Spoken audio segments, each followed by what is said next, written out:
प्रभु यीशु मसीह के नाम में सबको मैं अभिवादन करता हूं और बाइबल स्टडी सेशन नंबर 11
हम ऐसा बहुत कुछ कल्पना कर सकता है, वो सच्चाई हो नहीं सकता है। बाइबल में जो लिख के रखा है वो है सच्चाई।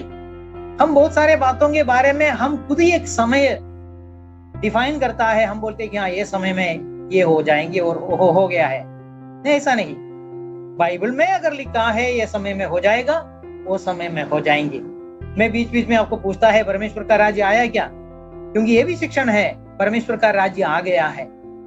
परमेश्वर का राज्य आ गया है तो प्रभु ने सिखाया हुआ प्रार्थना कुछ मतलब का नहीं है, अभी वो आ गया ना। तो हम क्यों ऐसा प्रार्थना करेंगे, हे हमारा स्वर्गीय पिताजी तेरा नाम पवित्र माना जाए, तेरी राज्य आए, तेरा राज्य आए। अगर उसका राज्य ऑलरेडी आ चुका है तो वापस प्रार्थना करने का क्या जरूरत है। मैं सोचता हूं, मैं आशा करता हूं कि आप लोग अभी भी वो प्रार्थना करते हैं। हम लोग वो प्रार्थना करते हैं, दिल से करते हैं, परमेश्वर तेरा राज्य आने दो, क्योंकि उसका राज्य आया नहीं है। अगर परमेश्वर का राज्य अभी तक आया नहीं, फिर किसका राज्य चालू है? शैतान का राज्य चालू है। उसके बारे में अभी मैं वापस जाके आपको बताने का जरूरत नहीं। पिछले दिनों का एक बाइबल स्टडी में वो क्लियरली बताया है, वचनों को लेके आपको बताया है। यीशु मसीह के मुंह से निकले हुए वचनों से हम समर्थन कर सकते हैं। अभी इस दुनिया को चलाने वाला शैतान है। कोई भी जिनको लॉजिक रहता है वो सोच सकता है, शैतान अगर इस दुनिया को चलाते हैं, शैतान अकेला तो इस दुनिया को चला नहीं पाएंगे। मैं मानता हूं परमेश्वर को अगर इस दुनिया को चलाना है, परमेश्वर को वो काबिलियत है, वो शक्ति है, इसलिए हम बोलते हैं सर्वशक्तिमान, ऑलमाइटी गॉड। वो कर सकता है। उसको किसी का जरूरत नहीं है, किसी का मदद का जरूरत नहीं है, लेकिन वो मदद लेता है। क्यों लेता है? वो अकेला सब करने वाला नहीं है, वो सबको शामिल करके उनके स्वर्गदूतों को, उनके चेलों को, उनके बच्चों को, क्या भी शब्द आप उपयोग करो, उनको सब शामिल करते हुए वो उसका राज्य को चलाना चाहते हैं, उनके कार्यक्रम को चलाना चाहते हैं। उसके लिए बाकी कुछ नहीं, वो खुद करना है तो उसको करने के लिए काबिलियत है, शक्ति है। लेकिन शैतान ऐसा नहीं है। शैतान सर्वशक्तिमान शैतान नहीं है। वो तो उसका शक्ति बहुत हट गया हुआ है। वैसे शुरुआत में ही वो एक सृष्टि है परमेश्वर का, तो उसका शक्ति सीमित है। और वो शक्ति जब वो पाप किया और गिर गया है, हट गया है, घट गया है, खत्म नहीं हुआ लेकिन कम हो गया है, तो इसको बहुत बड़ा परिश्रम करना पड़ता है इस पृथ्वी के ऊपर राज्य करने के लिए। अभी मैं इतना बोलने से आप अनुमान कर सकते हैं कि शैतान को संतान है क्या और क्यों है। हाँ, शैतान को संतान है, नहीं तो उसका राज्य वो कैसे चलाएंगे? वो अकेला नहीं चला सकते हैं, इसलिए उसको संतान है। मनुष्यों के पुत्रों में से उनको संतान है। चलो हम इस विषय का अलग अलग तरीकाओं को, अलग अलग बातों को देखने के लिए कोशिश करेंगे। पिछले दिनों में मैंने सवाल नंबर 9 से लेकर सवाल नंबर 11 तक 3 सवाल एक के पीछे एक आपको दिया हुआ था, और मैंने बोला ये तीनों सवालों को मिलाकर हम स्टडी करेंगे, क्योंकि ये एक ही पॉइंट में है। और वो पॉइंट आज का शीर्षक है शैतानों के संतान और परमेश्वर के संतान। तो 3 सवालों को मैं जल्दी से पढ़ता हूं और हिंदी में पढ़ता हूं, और उसके बाद में हम ये प्रूव करने के लिए जाएंगे कि हाँ, शैतान को संतान है। मत्ती 13 के जंगली बीज का दृष्टांत में शैतान के बच्चों के बारे में उल्लेख करता है। वे कौन है और उनकी विशेषताएं क्या है। अगला सवाल, 10वां सवाल, बाइबल में वर्णित शैतान के व्यवहार संबंधी लक्षण क्या है? What are the behavioral characteristics of Satan mentioned in the Bible? 11वां सवाल, क्या सारे उद्धार ना पाए हुए लोग शैतान की संतान है? मत्ती 13 के जंगली बीज के दृष्टांत के आधार पर उत्तर दीजिए, क्योंकि विश्वासी लोगों का एक सोच है कि 2 ही झुंड है। एक है परमेश्वर के संतानों का झुंड, दूसरा है शैतान के संतानों का झुंड। जो कोई परमेश्वर के संतान नहीं है वो सब शैतान के संतान है, ऐसा एक सोच विश्वासी लोगों के दिलों में घुस गया हुआ है। किसी ने घुसाया होगा वो। उस सोच को हम बाइबल का वचनों के आधार पर निकालना है ये और बोलना है हाँ, 2 झुंड जरूर है, और उसके बीच में एक झुंड है जो दोनों तरफ नहीं है। इससे क्या होता है? हमने जो सोचा है शैतान के संतानों का झुंड, हमने उसको हल्का समझा है। हमने क्या बोला? जो कोई विश्वास नहीं किया वो सब शैतान के संतान है। नहीं तो मंडली जाने वाला भी बोलेगा मेरे से गलती हो गया, मेरे से पाप हो गया, वो मैं शैतान का संतान हो गया, जल्दी से मुरझाया गया। ऐसा नहीं है। शैतान के संतानों का चिन्ह, all the symptoms of children of Satan, शैतान के संतानों का चिन्ह बाइबल में चित्रित है। बाइबल से हमको देखना है और बोलना है हाँ, शैतान को संतान है क्या? सबसे पहले है तो वो कौन है? बाइबल में कुछ उदाहरण है क्या? दुनिया में, बाइबल में लिखा नहीं लेकिन दुनिया में हमारे ये समय में कुछ उदाहरण है क्या? तो चिन्हों को लेके हम बोल सकते हैं कि शैतान के संतान कौन है। तो हमारे अनुमान में हम नहीं जाएंगे। चलो, ये 3 सवाल से पूरा नहीं हो गया। अगर शैतान को संतान है तो और एक सवाल हम डालेंगे जिसका जवाब हम सभी को आता है। वो सवाल यह है, Does God have children? क्या परमेश्वर के बच्चे हैं? क्या परमेश्वर को संतान है? ये सवाल का जवाब आप सबको मालूम है, लेकिन वो भी थोड़ा हल्का से समझा है। चर्च में जाने वाला सब परमेश्वर के बच्चे हैं ऐसा शायद आपने सोचा है, तो वो गलत है। परमेश्वर का संतान होने के लिए भी कुछ चिन्ह है, कुछ कंडीशंस है। मैं एक ही दिन में 1 घंटे का बाइबल स्टडी में सारे बातों को बता नहीं पाऊंगा, इसलिए इसलिए मैं बोला ये पहला भाग है, आपको थोड़ा सा पेशेंस रखना पड़ेगा। आज सिर्फ मैं कुछ वचनों से चले जाऊंगा, उसके बाद में आज का स्टडी बंद हो जाएंगे। प्रभु का इच्छा है तो अगला स्टडी में बाकी भाग देखेंगे, शायद कुछ वीडियो भी हम देख पाएंगे। ऐसा करके 3-4 क्लास हम लगाएंगे और ये विषय आप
खत्म हो गया, भीड़ चले गया। तो फिर चेले आकर यीशु मसीह को कुछ सवाल पूछने लगा। 36वां वचन से लेकर, तब वह भीड़ को छोड़कर घर में आया और उसके चेलों ने उसके पास आकर कहा, खेत के जंगली दाने का दृष्टांत हमें समझा दे। मैं आशा करता हूं, प्रार्थना करता हूं कि अगर हर एक विश्वासी सवाल करने वाले बन जाए तो बहुत सारे दृष्टांत हमको समझ में आते थे। चेले लोगों को ये दृष्टांत समझ में नहीं आए, तो वो लोग जब गुरु को अकेला मिला, गुरु को पूछा, गुरु ये दृष्टांत का मतलब हमको समझ में नहीं आया है, हम स्कूल का कुछ समझ में नहीं आया तो ट्यूशन को भेजेगा, ट्यूशन मास्टर अच्छा नहीं है तो दूसरा ट्यूशन मास्टर ढूंढेगा, लेकिन कुछ वचन समझ में नहीं आया तो हम बोलेंगे चलते हैं, लेकिन नहीं चलते हैं। 37वां वचन, उसने उनको उत्तर दिया कि अच्छे बीज का बोने वाला मनुष्य का पुत्र है, is the son of man. जहां कहीं बाइबल में सन ऑफ मैन लिखा है, किसके बारे में लिखा है? यीशु मसीह के बारे में लिखा है।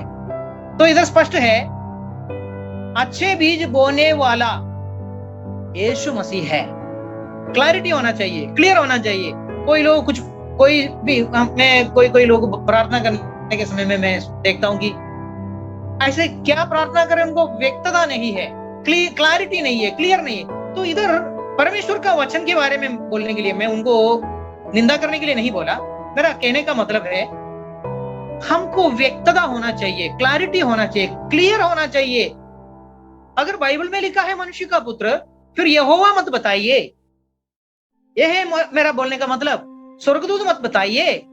इधर बोला है अच्छा बीज बोने वाला मनुष्य का पुत्र है, बोला तो अच्छा बीज बोने वाला यीशु मसीह है।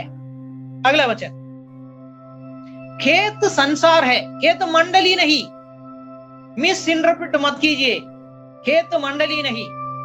बहुत सारा भाषण मैंने सुना है जिसमें बोलते हैं कि देखो वो जंगली दाना कहां उग गया, अच्छे के बीच में। इसका मतलब है मंडली के अंदर ही अच्छा और बुरा दोनों है। अब मंडली को मत लेके आइए इधर। यीशु मसीह जो उत्तर दिया है उसके ऊपर ध्यान दे दो। यीशु मसीह ने बोला खेत संसार है, the field is the world. ये संसार जो है वो है खेत। अभी अच्छा बीज राज्य के संतान, कौन सी राज्य के संतान? अच्छा बीज बुरा राज्य का संतान तो हो ही नहीं सकता है। अच्छा बीज अच्छा राज्य का ही संतान है। फिर अच्छा राज्य कौन सा होंगे? एक ही एक राज्य है जो अच्छा है, वो परमेश्वर का राज्य है। तो अच्छा बीज परमेश्वर के राज्य के संतान है और जंगली बीज दुष्ट के संतान है। जंगली बीज दुष्ट के संतान है। Praise the Lord. अच्छा बीज परमेश्वर के राज्य के संतान है, इसका मतलब है अच्छा बीज परमेश्वर के संतान है। जंगली बीज दुष्ट का संतान है। अभी दुष्ट कौन है वो देखेंगे।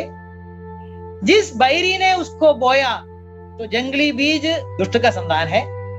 और वो बैरी बोल के एक व्यक्ति था जो आके ये जंगली बीज बोया था, वो कौन है? वो शैतान है। कौन बोला? यीशु मसीह ने बोला। आप अभी खुद सोचो, यीशु मसीह ने खुद अर्थ बता दिया और इधर सब कुछ पड़ा हुआ है, क्लियर है। परमेश्वर को संतान है, शैतान को संतान है। दोनों किधर है? इस दुनिया में है, इस दुनिया में है। Praise the Lord, hallelujah. परमेश्वर के संतान भी है इस दुनिया में, शैतान के संतान भी है इस दुनिया में। चारों तरफ देखो किसका प्रभाव ज्यादा दिख रहा है। मुझे कोई संदेह नहीं है किसका प्रभाव ज्यादा चारों तरफ दिखता है, मुझे कोई संदेह नहीं है। मुझे एक जमाने में संदेह इसमें था, क्यों ऐसा? अगर परमेश्वर सर्वशक्तिमान है, परमेश्वर को संतान है, तो उनका प्रभाव ज्यादा दिखना चाहिए। फिर बाकी वचनों को पढ़ के देखने के समय में पता चला हर एक बातों के लिए एक समय रखा हुआ है। हालेलुया। तो इनका प्रभाव ज्यादा रहने वाला एक समय है, उसके बाद में उनका प्रभाव को कम करने वाला समय नहीं, उनका साम्राज्य को अस्तमान कर देने वाला, सत्यानाश कर देने वाला एक समय है। Praise the Lord, hallelujah. कठिनी जगत का अंत है। हमारा मेन शीर्षक क्या है? What is our main topic? हमारा मेन टॉपिक क्या है? अंतिम समय। कठिनी जगत का अंत है। हालेलुया। तो कठिनी क्या है हमको सीखना पड़ेगा, आगे देखेंगे। और काटने वाले स्वर्गदूत है। काटने वाले स्वर्गदूत है। सॉरी, काटने वाले स्वर्गदूत है, हम लोग नहीं। काटने के लिए हमको अधिकार नहीं दिया, हम काटने के लिए मत जाइए।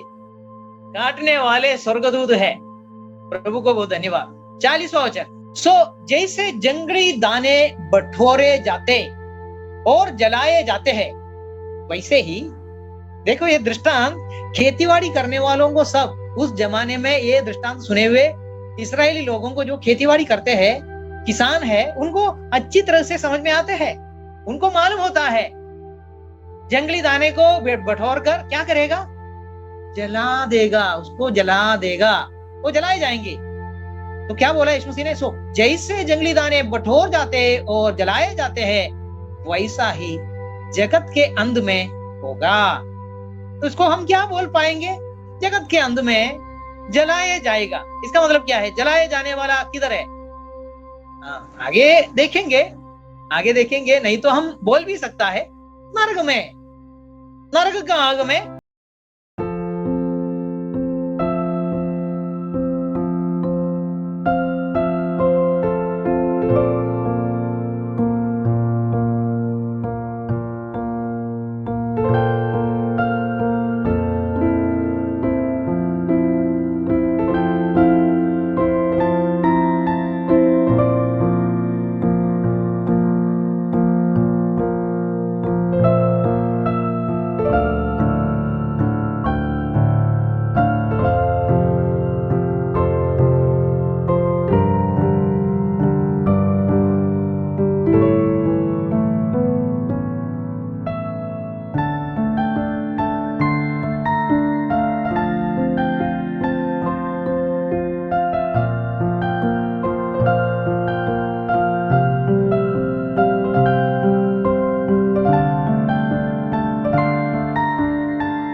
वो भी हमको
प्रभु को नहीं जानने वाले सब शैतान के संतान है, वो नहीं, वो आपका परिभाषा है। बाइबल में एक अलग परिभाषा है, वो समझना है। वो समझेगा तो हम हैरान हो जाएंगे, ये लोग क्या कर सकता है, क्या करने के लिए जा रहे हैं दुनिया में। ये हम सुनेगा, बाइबल के भाषा में हम सुनेगा तो हम हैरान हो जाएंगे। हैरान होके डर भी आ सकते हैं, लेकिन विश्वास पकड़ने वाले हैरान पहले होंगे, लेकिन फिर वो प्रार्थना करेंगे और शक्ति पाएंगे प्रभु से, और आखिरी समयों के लिए तैयार हो जाएंगे। चलो, ये वचन थोड़ा सा ऐसा लगता है कि इधर लिखा है, और कैन के समान ना बने जो उस दुष्ट से था और जिसने अपने भाई को घात किया। अब ये वचन अकेला देखने के समय में हमको क्या लगेगा? लिखा है ना, can who was of that wicked one. कौन है वो विकेड वन? कौन है वो दुष्ट? शैतान। तो कैन शैतान से था। अच्छा, बाइबल में कभी कभी एक ही विषय में और भी वचन रहता है, तो वो पढ़ने से अपने को स्पष्टता आएंगी। अभी उत्पत्ति का पुस्तक 4 का 1 और 2 हम पढ़ेंगे। उत्पत्ति 3 में मनुष्य पाप किए। उत्पत्ति 3 में मनुष्यों का पाप होने के बाद में आदम और हव्वा के बीच में क्या हो गया, इधर लिखा है। जब मैं पहला वचन पढ़ता हूँ, जब आदम अपनी पत्नी हव्वा के पास गया, तब उसने गर्भवती होकर कैन को जन्म दिया। इधर स्पष्ट लिखा है कौन हव्वा के पास चले गया है। आदम गया क्या? शैतान गया। बस काफी हो गया। उसके बाद में हाबेल भी पैदा हो गया है करके इधर लिखा हुआ है। तो आदम और हव्वा से ही कैन और हाबेल दोनों पैदा हुआ है। वो जो शिक्षण है शैतान का संतान, क्योंकि शिक्षण क्या है? लोग बोलते हैं कि देखो कैन शैतान से आया, और कैन का जो संतान है वो शैतान के संतान है, क्योंकि कैन शैतान से आया तो कैन के द्वारा आगे हुए सारे संतान शैतान का संतान है। तो ये नहीं है शैतान का संतान का मतलब, ये सबसे पहले समझ लीजिए। फिर हम ढूंढ के जाएंगे कैन के बच्चे लोग कहाँ कहाँ रहता है, इंडिया में है क्या, पाकिस्तान में है क्या, या सिर्फ इधर नहीं है और किधर तो है। शैतान के संतान सारे दुनिया में है, इंडिया में भी है। अब आंख खोल के देखिएगा, उनका भाषा समझेगा तो आपको समझ में आएंगे, क्लियर समझ में आएंगे कि शैतान को संतान है, और शैतान के संतान सिर्फ अमेरिका में नहीं, सिर्फ और किधर तो नहीं, भारत में भी है।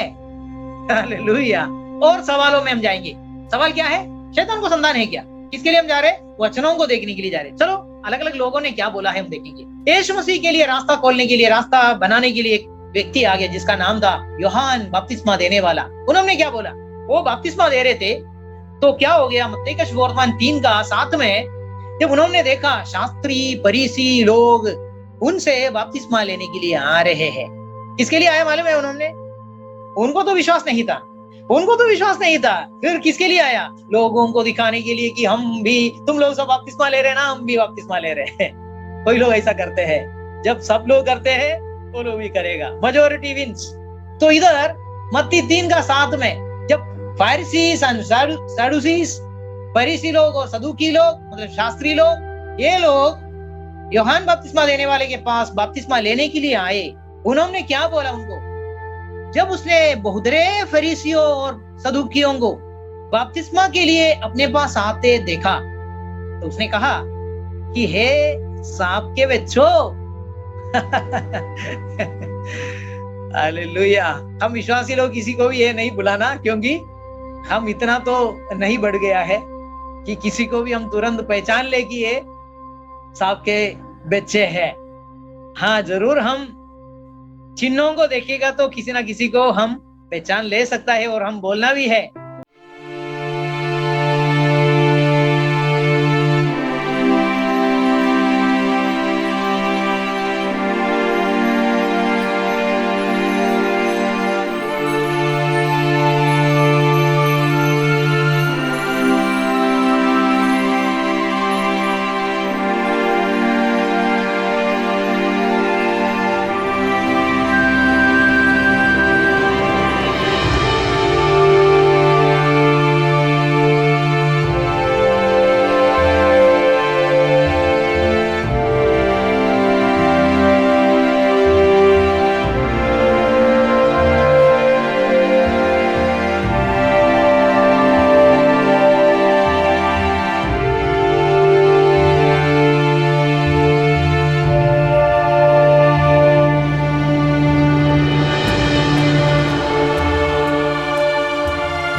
शक्ति से भूतों को निकाल रहा है तो तारीफ करना चाहिए था, अच्छा बोलना चाहिए था। इन्होंने क्या बोला? चुगली खाया, बुरा बोला, वो भी किसके विरुद्ध में? परमेश्वर के विरुद्ध में, परमेश्वर का आत्मा के, पवित्र आत्मा के विरुद्ध में। यीशु मसीह ने बोला इसके लिए इस दुनिया में और आने वाला दुनिया में भी क्षमा नहीं मिलेगा। तो इनका ये जो बुरा बातचीत है, चुगली है परमेश्वर के विरुद्ध में, दिस इज ब्लास्फेमी, परमेश्वर के विरुद्ध में है ये बुरा बातचीत, इसका क्षमा नहीं हो सकता है। ये जानबूझ के है, अज्ञान से हम कुछ किया तो परमेश्वर के विरुद्ध में क्यों ना हो, पिताजी बहुत दयावंत है, क्षमा करेंगे, लेकिन ये जानबूझ कर लोग कर रहे क्यों? जवाब इधर है। यीशु मसीह ने क्या बोला? वो जनरेशन ऑफ वाइपर्स है, सांप के बच्चों। मैं आगे नहीं पढ़ना चाहते, हे सांप के बच्चों। किसने बोला? फरीसियों को। यीशु मसीह ने बोला। क्या यीशु मसीह मजाक किया? ये हमको लगता है इतने समय अंदर अगर आपने ये वचनों को पढ़ने के समय में आपको लगा कि ये मजाक में बोला होगा। और एक बात आप याद करो, हेरोदेस के बारे में यीशु मसीह ने क्या बोला? उस लोमड़ी, उस फॉक्स, लोमड़ी। तो ऐसे मजाक में बोला क्या? नहीं, स्वभाव को दिखाने के लिए बोलते हैं, स्वभाव को दिखाने के लिए बोलते हैं। अगर हम किसी के बारे में बोलता है वो तो एक सिंह है, सिंह शेर है, तो क्या दिखाते हैं? उसका हिम्मत, उसका बल, मतलब स्वभाव क्या है उसको वर्णन करने के लिए कुछ कुछ नाम दिया जाता है। अगर लोमड़ी बुलाया तो लोमड़ी का स्वभाव है हेरोद राजा में, इसलिए बोला है। मजाक में यीशु मसीह कुछ नहीं बोला, कभी नहीं बोला। तो वचन में अगर आपको दिखता है यीशु मसीह बोलता है हे सांप के बच्चों, तो सांप के बच्चे है। और इधर स्पष्ट यीशु मसीह ने फाइंड आउट कर दिया और हमारे सामने चित्रित कर दिया, दिखा दिया, फरीसी लोग सर्प के बच्चे हैं। अभी आप वापस ये सवाल मन में करना, क्या सर्प आके उनकी माँ के साथ में संबंध हो गया इसलिए वो लोग पैदा हो गए क्या? कैन के बारे में सोचो ना, कैन आदम और हव्वा से ही पैदा हो गया, लेकिन उसके बारे में बोला कि वो दुष्ट से है। तो दुष्ट से है, इसको एक मतलब है। जब परमेश्वर से है उसको मतलब है, उसका उल्टा हो सकता है दुष्ट से है बोलने में। जब हम समझेंगे परमेश्वर से है और उसका मतलब समझेंगे, हमको आसान हो जाता है दुष्ट से है बोलने का मतलब, उसका अर्थ। अगर यीशु मसीह ने बोला हे सर्प या सांप के बच्चों, इसका मतलब ये नहीं शैतान तुम्हारी माँ के साथ में संबंध होने के द्वारा तुम पैदा हो गया, वो नहीं उसका मतलब। लेकिन इसका मतलब बहुत क्लियर है, जैसा सांप है, सांप बोला तो शैतान है, वैसे ही तुम लोग है। क्योंकि सांप के अंदर जो स्वभाव है, जो दुर्गुण है, गुण नहीं बोलने का, दुर्गुण बोलने का, दुर्गुण सर्प के अंदर, मतलब पृथ्वी में घूमने वाला वो सर्प नहीं, शैतान के अंदर जो दुर्गुण है, वो सारे दुर्गुण से भरे हुए लोगों को बोलते हैं शैतान के बच्चे। अब इसमें बहुत बड़ा एक सवाल है, ये दुर्गुण ये लोग कैसे प्राप्त करते हैं? कुछ कुछ सवालों को आज हम सिर्फ पूछ के जाएंगे अगले हफ्ते में या आने वाले हफ्ते में, मतलब अगली बार जब हम मिलेंगे, प्रभु का इच्छा है तो तभी हम उसका जवाब जरूर लेके आएंगे।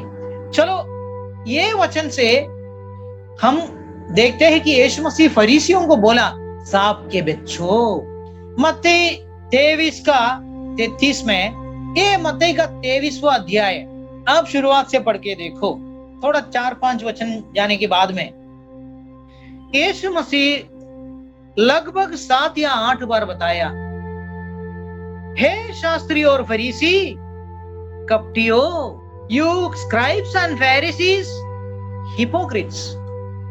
हे शास्त्री और फरीसी, कपटी लोग। 7 बार एक बातों को बोलने के बाद में फिर बोलते हैं कि कपटियों। यीशु मसीह मजाक करते हैं? मजाक नहीं करते हैं। बीच में एक बात याद करना, यीशु मसीह परमेश्वर का एकलौता पुत्र, हमारा उद्धार करता मसीहा। यीशु मसीह को पकड़ने के लिए, यीशु मसीह को क्रूस में लगाने के लिए रोमी फौजियों का, रोमा साम्राज्य का सब मदद किसने लाया, किसने लिया? यही लोगों ने लाया है। तो आप सोच लीजिए, सिर्फ एक वचन हम पढ़ेंगे, इसमें यीशु मसीह क्या बोलते हैं। पूरा पढ़ने के लिए समय नहीं, इसलिए मैं ब्रैकेट में डाला है किसको बोला है यीशु मसीह ने? हे फरीसियों और सदूकियों। ये वचन पूरा आप पढ़ेगा तो उधर बाइबल में सिर्फ इतना है, हे सापो। किसको बोल रहे हैं? फरीसियों और सदूकियों को बोलते हैं। तुम पर हाय बोलकर बोलते हैं, कपटियों करके बोलने के बाद में बोलते हैं हे सापो, हे रईतों के बच्चों, यू जनरेशन ऑफ वाइपर्स। थोड़ा अलग शब्द उपयोग किया है, यू सर्पेंट्स बोला, यू जनरेशन ऑफ वाइपर्स बोला, तुम सांप है बोला, तुम सांप के बच्चे है बोला। सब एक ही है ना, सब एक ही है। क्या बोल रहे? सांप से क्या पैदा हो जाता है? सांप से सिंह आएगा? नहीं आएगा। सांप से गाय आएगा, बैल आएगा? नहीं आएगा। सांप से जो आएगा वो सांप ही रहेगा। हालेलुया। जनरेशन ऑफ वाइपर्स, तो पिता कौन रहेंगे? वाइपर ही रहेंगे, सर्प ही रहेंगे। तो सर्प के संतान है। फिर से मैं बोलना चाहता हूँ, जब ये वचनों को आप बाइबल में देखते हैं, ये मजाक है करके आप नहीं सोचना, ये अर्थ के साथ में यीशु मसीह ने बताया है। यूहन्ना बपतिस्मा ने बोला, यीशु मसीह ने बोला। आगे देखेंगे और बताया क्या। What did Jesus say to the Pharisees and Jews? यहूदी लोगों में भी उनके वश में हो गया हुआ फरीसी शास्त्रियों के साथ में जुड़ गए हुए कई सारे लोग थे। उन यहूदियों को यीशु मसीह ने और उस फरीसियों को यीशु मसीह ने क्या बोला, हम देखेंगे। यूहन्ना का 8:44, यूहन्ना 8:44। मेरा आशा है कि आप घर में यूहन्ना 8:32 से लेकर 47 तक पढ़ लीजिए, तो आपको पूरा समझ में आएंगे। उधर मैं थोड़ा सा एक्स्ट्रा बताकर आपको समझाने के लिए कोशिश करूंगा। घटना ऐसा है, यीशु मसीह ने 8:32 में लिखा है, यीशु मसीह ने उनको बोला, जो उनके सामने आया फरीसी लोग और यहूदी लोग, उनको बोला, देखो तुम सत्य जानोगे और सत्य तुमको स्वतंत्र करेंगे। हम समझना सत्य क्या है। पिलातुस ने भी पूछा सत्य बोला तो क्या है। हम भी पूछ रहे क्या सत्य क्या है। यीशु मसीह ने बोला, मार्ग सत्य और जीवन मैं ही हूं। और परमेश्वर का वचन में लिखा है, परमेश्वर का वचन सत्य है। परमेश्वर का वचन कौन है? आदि में वचन था, वचन परमेश्वर के साथ में था, वचन परमेश्वर था, वचन देहधारी होकर हमारे बीच में डेरा किया। कौन है वो वचन? यूहन्ना बोलते हैं उसको हमने हमारी आंखों से देखा, उसका महिमा हमने देखा, हमारी आंखों से देखा। कौन है वो? यीशु मसीह। आप किधर से भी ढूंढ के देखो, सत्य बोला तो यीशु मसीह है। हालेलुया। तो यीशु मसीह ने बोला, तुम सत्य जानोगे और सत्य तुमको स्वतंत्र करेंगे। भाई बहनों, हमारा स्वतंत्रता, आवर फ्रीडम यीशु मसीह में है। आप यीशु मसीह का है, आप फ्री है। और आपका फ्रीडम, आपका स्वतंत्रता, आपका स्वातंत्र्य प्रकट होने वाला एक दिन है और सारे लोग देखेंगे वो। लेकिन आपके अंदर का अंदर उसके बारे में लाइसेंस आपको मिला हुआ है पवित्र आत्मा के द्वारा। आप यीशु मसीह का है तो हमारा स्वतंत्रता यीशु मसीह में है, हमारा छुटकारा यीशु मसीह में है। मृत्यु से अनंत जीवन में हमारा बचाव, हमारा उद्धार, क्या भी शब्द आप वापरो, सिर्फ और सिर्फ यीशु मसीह। यीशु मसीह ने उनको बोला, तुम सत्य जानोगे और सत्य तुमको स्वतंत्र करेंगे। उन्होंने क्या बोला मालूम है? सिखाने के लिए आया है उनको। क्या हम दासत्व में है? हम किसी का दासत्व में नहीं है अभी तक, हम अब्राहम की संतान है बोला। फिर यीशु मसीह आगे बढ़ा, बोला अब्राहम के पहले में हूं, ये सब बोला। और यीशु मसीह ने बोला, अब्राहम मेरा दिन के लिए बाट जोहा और उन्होंने देख लिया और आनंदित हो गया, ये सब बोला। उनको ये सारी बातें अच्छा नहीं लगा। फरीसियों को और उधर इकट्ठा हो गए, उनका वचन सुनने वाले, उनका बात सुनने वाले यहूदियों को ये बातें अच्छा नहीं लगा। और बात यहां तक पहुंच गया कि ये लोग यीशु मसीह को पत्रवार करने के लिए तैयार हो गए। वो सारे घटना आप उधर पढ़ के देखना। शायद मैंने बोला वो कुछ बातें बराबर उधर नहीं लिखा होगा और इधर तो लिखा होगा, लेकिन ये सारी बातें हो गया है करके आपको भी मालूम है, पत्रवार करने के लिए। तो यीशु मसीह उनको बोला, देखो तुम बोल रहे एक तरफ से तुम अब्राहम पिताजी का संतान है, हमको एक ही पिताजी है, हमारा अब्राहम है, और हमको एक ही एक पिताजी है, वो हमारा परमेश्वर है, ऐसा सब तुम बोलते हैं। लेकिन यीशु मसीह बोला, लेकिन तो अब्राहम जो काम किया वो नहीं कर रहा है, तुम दूसरा कुछ तो काम कर रहा है। हालेलुया। तुम दूसरा कुछ काम कर रहे हैं। क्या काम कर रहे हैं? तुम सत्य बोलकर आया हुआ सत्य को, यीशु मसीह ने ये भी बोला, ये मंदिर में एक खड़ा है, वो मंदिर से भी बड़ा है बोला। उनको वो सब समझ में नहीं आया। तो यीशु मसीह ने बोला, देख तुम बोल रहे अब्राहम का संतान है, अब्राहम ने ऐसा कुछ काम कभी किया? सत्य को बोलकर आए हुए व्यक्तियों को अब्राहम ने मार डाला। लेकिन तुम जो कर रहे, तुम अब्राहम का संतान है तो नहीं कर देते। तुम अब्राहम का संतान नहीं है, तुम परमेश्वर के संतान नहीं है। अगर तुम परमेश्वर के होते थे तो मैं कौन हूं करके तुमको समझ में आते थे, क्योंकि मैं पिता की तरफ से आया हुआ हूं। ये सारी बातों को यीशु मसीह ने बोल दिया।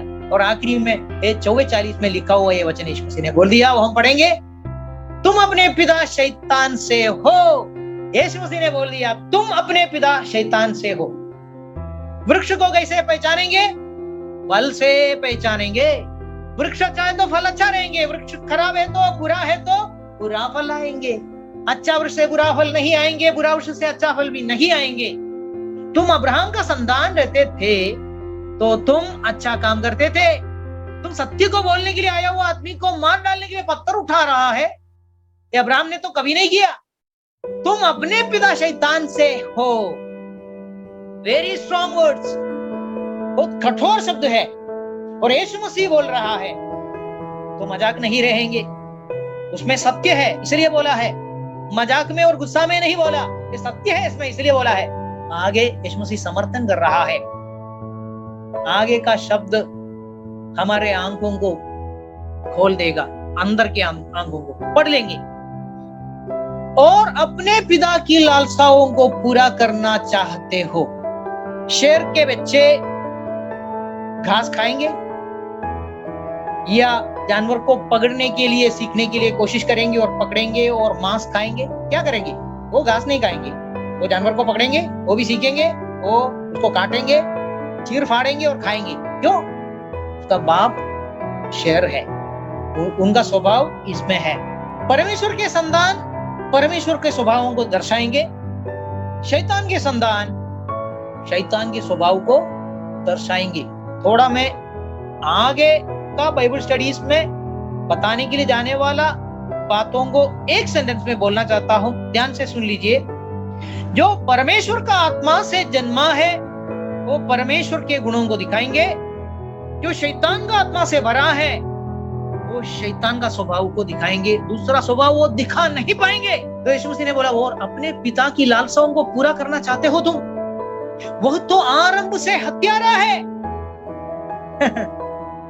भाई बहन लोग, आपको ये पॉइंट का गहराई और गंभीरता आज समझ में नहीं आएंगे। मैं आपको वीडियोस दिखाने वाले हैं, आप सिर में हाथ रखेंगे और बोलेंगे, हो दुनिया में ऐसे भी लोग हैं क्या? जो हत्या करने में उनको मजा है, खून पीने में उनको मजा है, निर्दोष को हानि पहुंचाने में उनको आनंद है, वो पार्टी मनाते हैं उनको हानि पहुंचाने के बाद में। हाँ, है ऐसे लोग दुनिया में, पुराने जमाने में नहीं था, आज भी है, प्रभु यीशु का आगमन तक रहेंगे। वो लोग दुनिया चलाते हैं। याद करना, दुनिया में होने वाले सारे घटनाएं ऐसे ही एक हवा में आया करके सोचो मत। वो लेके आया हुआ है, युद्ध आया, शैतान के बच्चों ने लेके आया, आंदोलन आया। कौन सा? लोगों को मार डालने के लिए लेके आया हुआ आंदोलन। एनआरसी और सीएए हटाओ बोल के लेके आया हुआ वो आंदोलन के बारे में नहीं बोल रहा हूँ। भारत देश को स्वतंत्रता के लिए लेके आया हुआ वो आंदोलन के बारे में नहीं बोल रहा हूँ। मैं बोल रहा हूँ मनुष्यों को मार डालने के लिए, मासूम लोगों को मार डालने के लिए, निर्दोष लोगों का हानि पहुंचाने के लिए जानबूझकर समस्याओं को लेके आने वाले और उसमें आनंद मनाने वाले लोग दुनिया में जिंदे हैं और वो लोग दुनिया चलाते हैं। वो किसका संतान है? आप अनुमान कर दीजिए, किसका गुण है उसके अंदर? वह तो आरंभ से हत्यारा है। कौन? शैतान। अगर शैतान हत्यारा है, शैतान के बच्चे क्या रहेंगे? यीशु मसीह ने बोला, चोर तो आते हैं चोरी करने के लिए, घात करने के लिए और सत्यानाश करने के लिए, नाश करने के लिए। मैं तो आया हूं जीवन देने के लिए। एक जीवन लेने के लिए आता है, एक जीवन देने के लिए आता है। जीवन देने के लिए यीशु मसीह आ गया, जीवन लेने के लिए और सत्यानाश करने के लिए शैतान आया है, क्योंकि वो खूनी है, हत्यारा है। वो उनके बच्चे क्या रहेंगे? चलो सबको फायदा होने दो, सबको कल्याण होने दो, सोचेंगे, भाषण ठोकेंगे। लेकिन उनका दिल, जैसे लिखा है यीशु मसीह ने झूठे सेवकों के बारे में, वो बाहर भेड़ों का वस्त्र पहन के आएंगे, लेकिन अंदर का अंदर चीर फाड़ने वाले भेड़िया है। हालेलुया। वह तो आरंभ से हत्यारा है। पहला पॉइंट हो गया, वो सत्य पर स्थिर ना रहा, उसको सत्य नहीं चाहिए। यीशु मसीह ने क्या बोलकर शुरू किया? सत्य जानो और सत्य तुमको स्वतंत्र करेंगे। बोलते कि तुम उसके संतान है जो आरंभ से सत्य में नहीं रहा, उसको सत्य नहीं चाहिए था। कौन है? शैतान। क्योंकि सत्य उसमें है ही नहीं। जब वो झूठ बोलता है, तीसरा पॉइंट आ गया, वो क्या बोलेगा? झूठ बोलता है तो अपने स्वभाव ही से बोलता है। वो थोड़ा हिंदी में प्रॉब्लम है, इंग्लिश में मैं पढ़ता हूं। When he speaketh a lie, he speaketh of his own.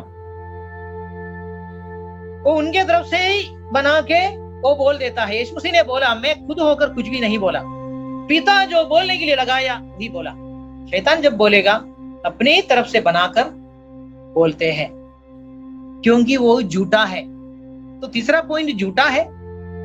चौथा पॉइंट या उसका तीसरा पॉइंट का ही और एक पार्ट है, वरन झूठ का पिता है, झूठ का पिता भी है। इतने सारे पॉइंट्स यीशु मसीह ने बता दिया। तो कुछ कुछ दुर्गुण, शैतान का दुर्गुण आपको इधर से समझ में आ गया। अभी ये खत्म करने के पहले मैं और एक आदमी जो यीशु मसीह का बहुत अच्छा एक सेवक था, उन्होंने एक दूसरा आदमी को क्या बोला? एलीमास बोल के एक व्यक्ति, एक जादूगर, ये प्रेरितों का काम 13 अध्याय का 7 से 10 तक लिखा है। इधर क्या हो गया? सर्जियस पौलुस बोल के एक आदमी, बहुत बड़ा एक ज्ञानी आदमी, उनको इच्छा था पौलुस और बरनबास के मुंह से शुभवर्तमान सुनना है, समाचार सुन के उद्धार पाना है। उनके दिल में इच्छा हो गया।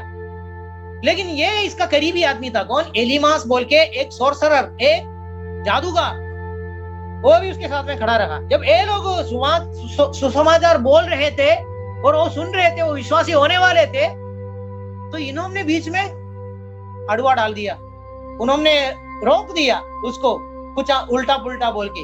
तो पौलुस ने क्या किया? पौलुस उसके तरफ देखा।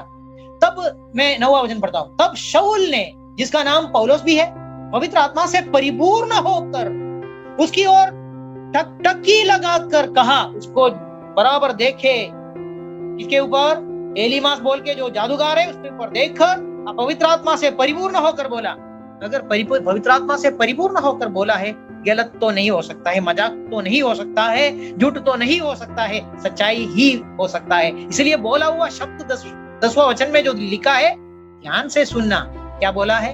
ये सारे चालाकी से भरा हुआ और सब बुराई से भरा हुआ शैतान की संतान। हाँ, तो शैतान का कुछ कुछ दुर्गुण इधर आ गया। चालाक है वो, सटिल और मिसचीफ। क्या? बुराई ही करना उसको पसंद है शैतान, इसलिए उसका संतान वही करेंगे। सकल धर्म के वैरी, सारे धर्म के वैरी, धार्मिकता के बैरी शैतान कौन है? सारे प्रकार के धार्मिकताओं का बैरी है। अच्छा, आपने अभी तक क्या सोचा? शैतान कुछ अच्छे कामों को सपोर्ट करेगा, धार्मिकता के कामों को सपोर्ट करेगा? नो नो नो, शैतान सारे धार्मिकताओं के बैरी है। तो शैतान के संतान भी क्या रहेंगे? बैरी रहेंगे। आप बोलेंगे नहीं नहीं नहीं नहीं, ऐसा नहीं लग रहा है, ये सब अच्छी अच्छी बातों को बोल रहा है। हाँ, वो बोलने के लिए, वो क्योंकि पहले क्या बोला? चालाक है। वो चालाकपन है उनका, झूठ बोलने में उनको कोई शर्म नहीं है। वो पहले दिखाएंगे, हम लोग ऐसा करेंगे, हम इन लोग वैसा करेंगे, भाइयों बहनों, ऐसा सब बोलेंगे वो, क्योंकि उनको मालूम है हम शैतान के संतान है। लोगों को मालूम नहीं, ये भी उनको मालूम है हम शैतान के संतान है करके उनको मालूम है, और हम शैतान के संतान है करके लोगों को मालूम नहीं है, ये भी उनको मालूम है, क्योंकि बराबर फंसा के रखा हुआ है चालाकपन से। तो चालाकपन से वो दिखाएगा कि धार्मिकता का दोस्त है। नहीं, सारे धार्मिकता का बैरी है शैतान। और लास्ट में क्या बोला? प्रभु के सीधे मार्गों को टेढ़ा करना ना छोड़ेगा। मतलब परमेश्वर के सीधे मार्गों को टेढ़ा करने वाला है। परमेश्वर सीधे मार्गों को रखा हुआ है, सीधे बातों को रखा हुआ है, उसको टेढ़ा मेढ़ा करने वाला है शैतान। उनके संतान भी कैसे रहेंगे? वैसे रहेंगे। चलो 1 मिनट में मैं समाप्त करूंगा। तो इतना जो वचन हमने पढ़ा है उसमें से हमको क्या मिल गया, जल्दी से हम बोलेंगे। पहला योहान का 3 का 8 से 12 तक आप पढ़ के देखिएगा। कैन के बारे में लिखा हुआ वचन हमने 12वां वचन में हमने पढ़ा है, लेकिन वो 8 से लेकर पढ़ेगा तो आपको समझ में आएंगे। शैतान दुष्ट कार्य करता है, शैतान हत्यारा है, और उसमें एग्जाम्पल लगाया कैन शैतान से होकर है।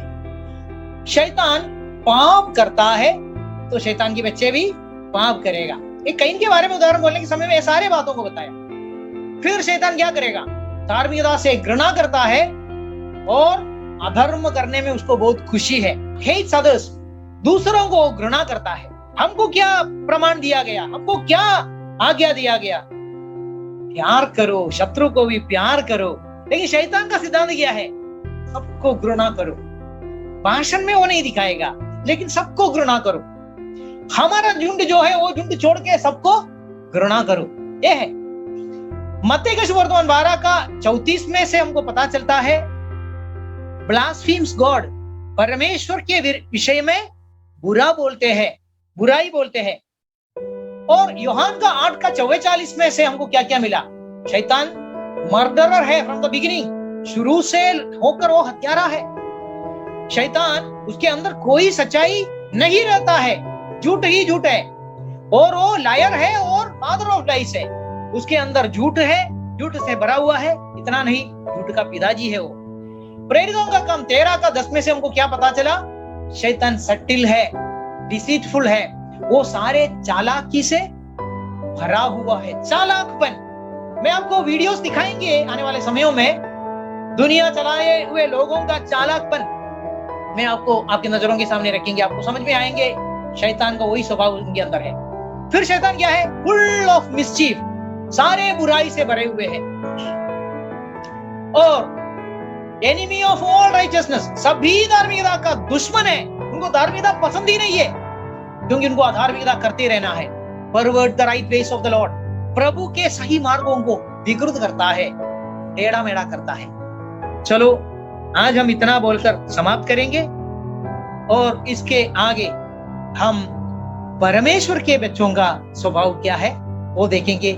परमेश्वर को बच्चे है क्या वो देखेंगे, तभी हमको समझ में आएंगे दोनों में कितना अंतर है, और बाइबल की उस बातों को ज्यादा समझ में आएंगे। मैं आखिरी में अगले हफ्ते के लिए एक सवाल डाल के समाप्त करना चाहता हूं।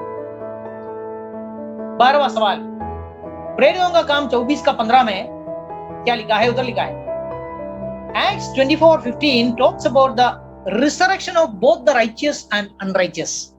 But why should the unrighteous resurrect at all? Question mark डालना चाहिए था। हिंदी में पढ़ेंगे। प्रेरितों के काम 24 का 15 में धर्मी और अधर्मी दोनों के पुनरुत्थान के बारे में बात करता है, लेकिन अधर्मी फिर से क्यों उठे? अधर्मी का पुनरुत्थान क्यों हो जाए? इसकी जरूरत है क्या? ये है सवाल। ये सवाल का जवाब लेके आप लोग भी आना, और अगले हफ्ते में, अगले क्लास में प्रभु का इच्छा है तो हम वापस चर्चा करेंगे, बाइबल स्टडी ले लेंगे, और परमेश्वर के वचन में गहराइयों में जाने के लिए कोशिश करेंगे। प्रभु ने अभी तक मदद किया, और आप लोग कान लगाकर सुन के बैठा, और परमेश्वर का नाम का महिमा हुआ है, मैं विश्वास करता हूं। इसलिए आप लोगों को भी धन्यवाद, परमेश्वर को बहुत बहुत धन्यवाद।